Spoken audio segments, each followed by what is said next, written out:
अच्छा, तो हम बात कर रहे थे कि हमारे पास लेट्स सपोज काफी सारे ऑब्जर्वेशन है। उन ऑब्जर्वेशन को हम एक ही न्यूमेरिकल वैल्यू में समराइज कर सकते हैं। ठीक है, तो जब आप किसी लार्ज नंबर ऑफ डेटा को एक ही वैल्यू में समराइज करते हो, उसको हम कहते हैं डेटा समराइजेशन। ठीक है, और ये हम किस में करते हैं कि जो हमारे पास स्टैटिस्टिक का पहला पोर्शन है, फर्स्ट टाइप है, जिसको हम कहते हैं डिस्क्रिप्टिव स्टैटिस्टिक्स।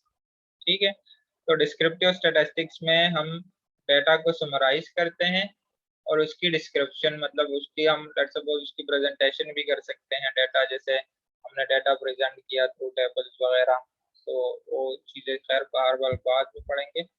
लेकिन यहाँ पे जो आइडिया था कि डेटा को हम किस तरीके से समराइज करते हैं, तो डिफरेंट मतलब और भी मेथड्स हो सकते हैं। ये सिंपल हमने जनरली आपको समझाने के लिए कि मतलब जो सिंपल हमारे पास है कोई एक मेथड जिसको हम कहते हैं मीन, या जिसको आप सिंपली एवरेज भी कह सकते हो।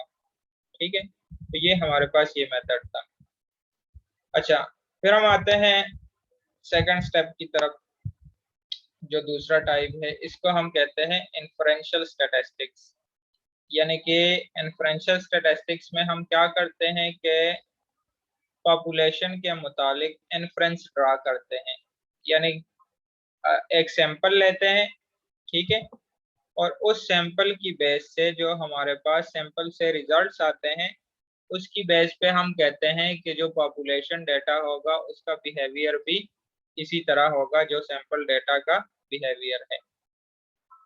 इसकी सिंपल सी एग्जांपल ये है कि जैसे आप लोग ब्लड टेस्ट करने जाते हो, ठीक है, तो ब्लड टेस्ट में क्या होता है, वो पर्सन से छोटा सा जो है वो थोड़ा सा ब्लड लेके उसको जाके टेस्ट करते हैं, और टेस्ट से वहां से जो रिजल्ट आते हैं वो हमें बताते हैं कि आपका ब्लड ग्रुप जो है वो ए पॉजिटिव है या बी पॉजिटिव है, ए नेगेटिव है, बी जो भी होगा। ठीक है, बहरहाल तो उसने क्या किया कि हमारे बॉडी से उन्होंने एक छोटा सा सैंपल लिया, ठीक हो गया।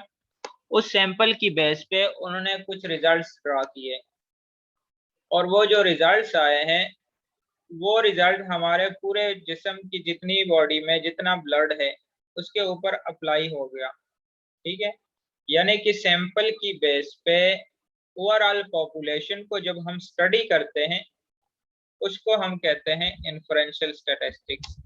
इन्फ्रेंशियल स्टैटिस्टिक्स में क्या होता है कि इन्फ्रेंसेस ड्रा करते हैं about the population on the basis of sample. ठीक है, डिफिनेशन वगैरह आपको ये यहाँ से मिल जाएगी, वो मैं आपको भेज दूंगा सारी। पहले सिर्फ इसका कंसेप्ट लो, ठीक हो गया कि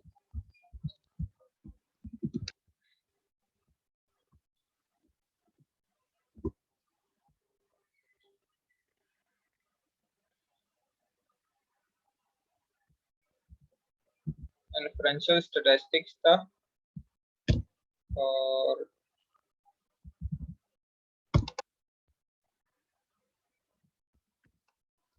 यहाँ पे देखो वो कह रहा है कि it deals with procedure for making inferences about the characteristics from the sample that describe the whole data or whole population। यानी कि आपने एक सैंपल लिया, उस सैंपल से जो आपके रिजल्ट आए उस रिजल्ट को आपने पॉपुलेशन के ऊपर अप्लाई कर दिया कि जो आपके पॉपुलेशन डेटा का बिहेवियर होगा वो बिहेवियर कौन सा होगा जो आपके सैंपल डेटा के रिजल्ट्स आए हैं। जैसे हमने सिंपल एग्जांपल ली ब्लड टेस्ट की, ठीक है, जैसे हमने लेट सपोज यहाँ पे 5 स्टूडेंट की एग्जांपल ली, उसके हमने एवरेज एज जो है वो देखे, उसको दोबारा चेक कर लेते हैं। यहाँ पे देखो हमारे पास क्लास में जो है वो सारे जो स्टूडेंट है वो लेट सपोज 36 स्टूडेंट्स है। हमने क्या किया, 36 स्टूडेंट से हमने एज नहीं पूछे, हमने सिर्फ 5 या 6 स्टूडेंट से उनके एज पूछे, उनका हमने जो है वो एवरेज लिया, और हमने ये वाला जो सैंपल का रिजल्ट आया है इस रिजल्ट को हमने अप्लाई कर दिया पूरी क्लास के ऊपर। जाहिर बात है जो बाकी स्टूडेंट होंगे उनकी भी सेम यही एज होगी 19, 22, 21, 20। कोई एक आधा ही रेयर केसेस में आएगा जिनकी एज जो है वो 30 तक जाएगी। ठीक है, मतलब ये है कि जब आप होमोजीनियस टाइप डेटा लेते हो ना, ये सेम किस्म का डेटा हो, फॉर एग्जांपल आपके जो है वो थर्ड सेमेस्टर चल रहा है लेट्स सपोज, तो जब आप थर्ड सेमेस्टर के स्टूडेंट्स का डेटा लेते हो तो उसमें इतनी ज्यादा वेरिएशन नहीं होगी। मतलब अगर लेट सपोज एक स्टूडेंट की एज 18 है तो दूसरे स्टूडेंट की एज 19 होगी, 20 होगी, 18.5 होगी, 19.5 होगी। ठीक है, तो उसमें इतनी वेरिएशन नहीं होगी, कोई एक आधा ही उसमें होगा, लेट सपोज उसकी एज जो है वो ज्यादा हो सकती है। तो इट मीन्स कि आपके पास जो रिजल्ट्स आए हैं सैंपल डेटा के, तो इट मीन्स के जो सैंपल डेटा के रिजल्ट आए हैं इसको हम अप्लाई कर सकते हैं पॉपुलेशन डेटा के ऊपर, के जो हमारे पॉपुलेशन डेटा का बिहेवियर होगा वो इसी तरह होगा जैसे सैंपल डेटा के रिजल्ट्स आए हैं। ठीक हो गया। तो इट मीन्स के इन्फ्रेंशियल स्टैटिस्टिक्स में हम कंप्लीटली सैंपल को स्टडी करते हैं और on the basis of sample हम इन्फ्रेंसेस ड्रा करते हैं। इन्फ्रेंस का मतलब होता है किसी चीज के बारे में ना अंदाजा लगाना। ठीक है, यानी कि आपने एक छोटा सा सैंपल लिया, उससे कुछ रिजल्ट आ गए, आपने बाकी जो ओवरऑल पॉपुलेशन है उसके ऊपर एक अंदाजा लगा दिया, एक इन्फ्रेंस आपने ड्रा किया। तो ये आप सारा काम करोगे इन्फ्रेंशियल स्टैटिस्टिक्स में। और इन्फ्रेंशियल स्टैटिस्टिक्स जो है वो आप पढ़ोगे स्टैट्स 2 में, मैं भी हो सकता है फोर्थ सेमेस्टर में या फिफ्थ सेमेस्टर में जो भी आपको होगा कोर्स, तो उसको हम कहते हैं इन्फ्रेंशियल स्टैटिस्टिक्स या आपका स्टैट 2 होगा उसमें। ठीक है, अच्छा, तो ये आपके पास थे दो टाइप्स। पहले हमने स्टैटिस्टिक्स और बिजनेस स्टैटिस्टिक्स की बात की कि जब आप स्टैटिस्टिकल टूल्स अप्लाई करते हो बिजनेस रिलेटेड डाटा के ऊपर, उसको हम कहते हैं बिजनेस स्टैटिस्टिक्स। फिर आपने उसमें सारा जो है प्रोसीजर हमने डिस्कस किया, कौन कौन से स्टेप्स होंगे, क्यों हम उसको यूज करते हैं। डिस्क्रिप्शन पे हम आ गए, डाटा समराइजेशन पे आ गए, इन्फ्रेंशियल स्टैटिस्टिक को हमने डिस्कस किया। ठीक है, तो आज के लिए इतना ही काफ़ी है, बाकी इंशाल्लाह फर्दर जाके तो फिर हम वेरिएबल वगैरह को डिस्कस करेंगे, और साथ में जो प्रेजेंटेशन ऑफ डाटा है उसमें हम उसको डिटेल के साथ पढ़ेंगे कि कौन कौन से जो है वो मेथड्स हैं डेटा प्रेजेंट करने के लिए। ठीक है, तो यहाँ तक बस आप इसको सिर्फ ध्यान में रखो। अब आप लोगों का कोई क्वेश्चन हो तो आप लोग पूछ सकते हैं। ठीक है, अच्छा, इसमें एक तो बात ये कि लेक्चर जो है वो आपका होगा मंडे, वेंसडे और फ्राइडे को, एक एक घंटे की क्लास होगी। ठीक है, और 3 से लेके 4 बजे तक। दूसरा जो इसके लिए आपने बुक्स वगैरह यूज करनी है तो वो वालपॉल की बुक है, थर्ड एडिशन है, वो आपको बड़ी मुश्किल से मिलेगी। एक दूसरी बुक मिलती है इंट्रोडक्शन टू स्टैटिस्टिकल थ्योरी, यहाँ पे मैं आपको लिख देता हूँ, इंट्रोडक्शन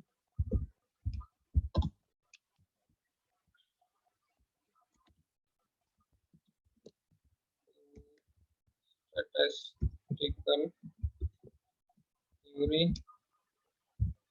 और ये पार्ट 1 की बुक होगी, ब्लू कलर की या रेड कलर की। ठीक है, और इसका जो ऑथर है वो है पाकिस्तानी ऑथर है, शेर मोहम्मद चौधरी के नाम से, और ये इजीली अवेलेबल है, उस पर मार्केट में आपको इजीली मिल जाएगी। ठीक है, तो ये जो बुक है ये हम फॉलो करेंगे कि जो हमारे दूसरी बुक है वालपॉल की बुक है वो भी हम फॉलो कर रहे हैं, लेकिन वो आपको मार्केट से एक तो बड़ी महंगी है और दूसरी आपको जो है वो बड़ी मुश्किल से मिलेगी, और अभी सॉफ्ट फॉर्म में भी नहीं है। तो इस वजह से अगर आपने फॉलो करना है तो आप इस बुक को फॉलो कर सकते हो। ठीक है, और इसके चूंकि दो पार्ट्स हैं, इंट्रोडक्शन टू स्टैटिस्टिकल थ्योरी है पार्ट 1 और पार्ट 2, तो ये जो आपका कोर्स है ये सारा है पार्ट 1 के ऊपर, हो गया। तो पार्ट 2 लेने की जरूरत नहीं है, वो जब आप दूसरा स्टेप 2 पढ़ोगे तो उसके लिए आप पार्ट 2 खरीद सकते हो, ठीक है। अच्छा, दूसरी बात इसमें ये कि आइडिया तो आप लोग को हुआ होगा पहले ही, आपको थर्ड सेमेस्टर है आपका, 4 आपके असाइनमेंट होंगे और क्विज़ेज होगी, ठीक है। उसके बाद और क्या है, मिड टर्म है और फाइनल है। फिलहाल जो हमारी इसकी डिस्ट्रीब्यूशन है वो 10% इसकी है, 10% इसकी है। अच्छा, अब बीच बीच में ना आप लोग बोल सकते हो क्योंकि रिकॉर्डिंग मैंने स्टॉप की हुई है। और ये आपके 30% है और फाइनल आपका 50% है, ठीक है। तो ये आपके मार्क्स की डिस्ट्रीब्यूशन है। असाइनमेंट और क्विज़ेस ये मस्ट है, क्योंकि अगर किसी की असाइनमेंट नहीं आएगी तो उसके मार्क्स नहीं लगेंगे। इसी तरह अगर किसी का क्विज मिस हो जाता है, अगर कोई जेन्युइन रीजन हो तो क्विज दोबारा अरेंज हो सकता है, अदरवाइज क्विज आपका फिर दोबारा अरेंज नहीं होगा। और इसी तरह मिड टर्म का पेपर है तो वो तो अगर किसी का मिस हो जाता है तो वो, अगर यूनिवर्सिटी आपको दोबारा अलाउ करती है तो वो आपका मिड टर्म भी दोबारा हो सकता है। इसी तरह फाइनल टर्म में भी यही है, अगर यूनिवर्सिटी आपको अलाउ करे तो वो आप फाइनल टर्म भी दोबारा दे सकते हो। दोबारा देने का मतलब ये है कि किसी का मिस हुआ हो किसी वजह से, ठीक है, तो वो फिर आप जो है अपने जो भी आपके रिलेवेंट डॉक्यूमेंट्स वगैरह है, कोई बीमारी है या कुछ भी है, तो आप यूनिवर्सिटी को प्रोवाइड करोगे तब जाके वो अलाउ करेंगे, और अदरवाइज रिटेक नहीं होगा। सिर्फ उनका लिया जाता है जिनका पेपर किसी वजह से मिस हुआ हो, ठीक है। और बाकी कोर्सेज में और क्या चीज़ें हैं, हम्म,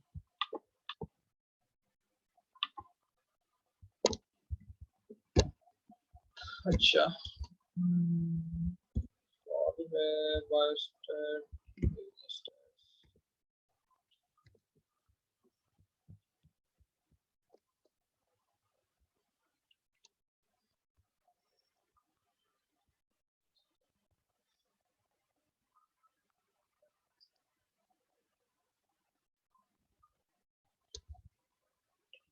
अच्छा, कोर्स में आपने क्या क्या चीज़ें पढ़नी है, तो डेटा डिस्क्रिप्शन है जैसे अभी हम बात कर रहे थे, और डेटा प्रेजेंटेशन है। ये जो डेटा प्रेजेंटेशन और मेजर ऑफ सेंट्रल टेंडेंसी ये सारे डिस्क्रिप्शन में आते हैं। अच्छा, understand and calculate the measure of central tendency.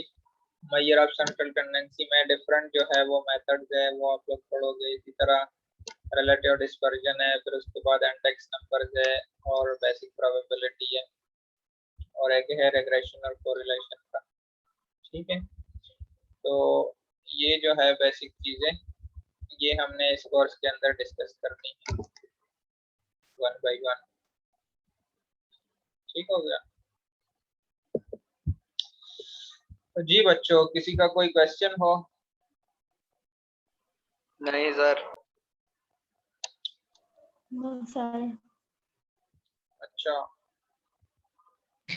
Sir ये असाइनमेंट्स और क्विज़ेस जो हैं ये 4 4 ही होंगे ना? अक्सर तो यही होता है कि बताया 4 का जाता है और मिड के बाद भी असाइनमेंट्स ली जाती हैं, मिड से पहले भी ली जाती हैं, 8 8 हो जाती हैं।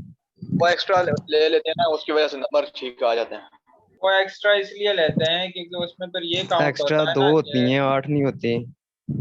अच्छा सुनो ना, एक्स्ट्रा वो इसलिए लेते हैं कि लेट सपोज उसमें फिर बेस्ट ऑफ 4 वो काउंट करते हैं कि लेट सपोज अगर किसी स्टूडेंट ने 6 जो है वो असाइनमेंट दिए, तो 6 असाइनमेंट में जिनमें उनके हाई मार्क्स होते हैं ना, तो सिर्फ उन हाई मार्क्स को काउंट किया जाता है, और जिसमें लो मार्क्स है उसको इग्नोर किया जाता है। तो इसलिए वो 5 5 6 लेते हैं, लेकिन हमारे इसमें कोई एक्स्ट्रा नहीं होगा, वो 4 ही होंगे बस, चलो, अगर यूनिवर्सिटी जो है वो बशर्ते ये कि अगर यूनिवर्सिटी फोर्स ना करे तब नॉर्मल रूटीन में आपके 4 से ज़्यादा नहीं होंगे, 4 क्विज़ेज होंगे, 4 असाइनमेंट होंगे। ठीक है। Okay sir, thank you.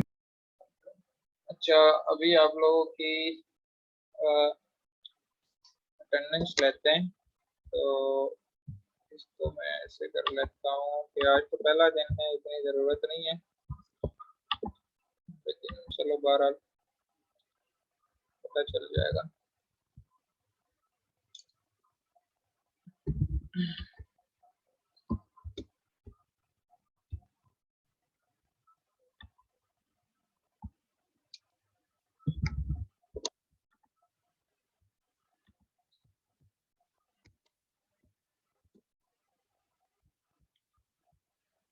Sir attendance sheet अगर आप हमसे शेयर कर दें पता लग जाएगा कि किसका रजिस्ट्रेशन हो गया या नहीं।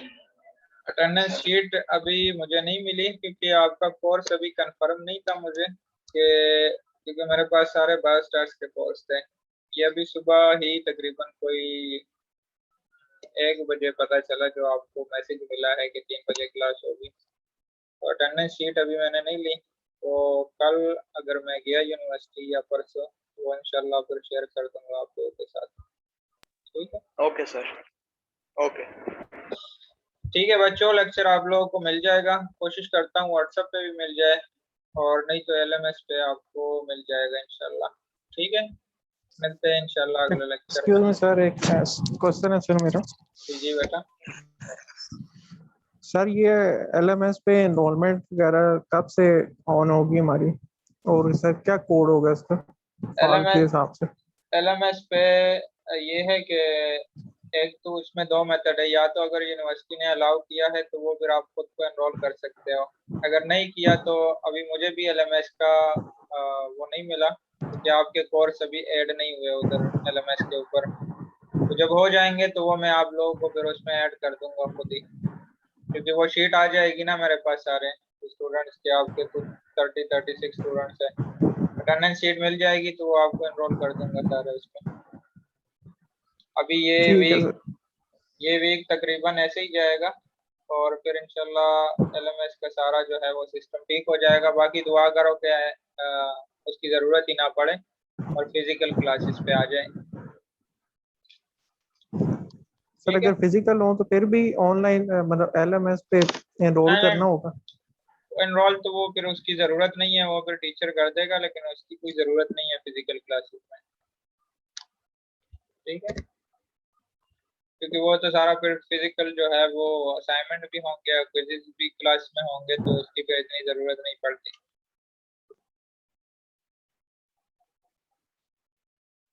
ठीक हो गया। ठीक है सर, ठीक है, थैंक यू सर। चलो मिलते हैं इंशाल्लाह अगले लेक्चर में। ओके बच्चों, अल्लाह हाफिज। अल्लाह हाफिज। अल्लाह हाफिज सर।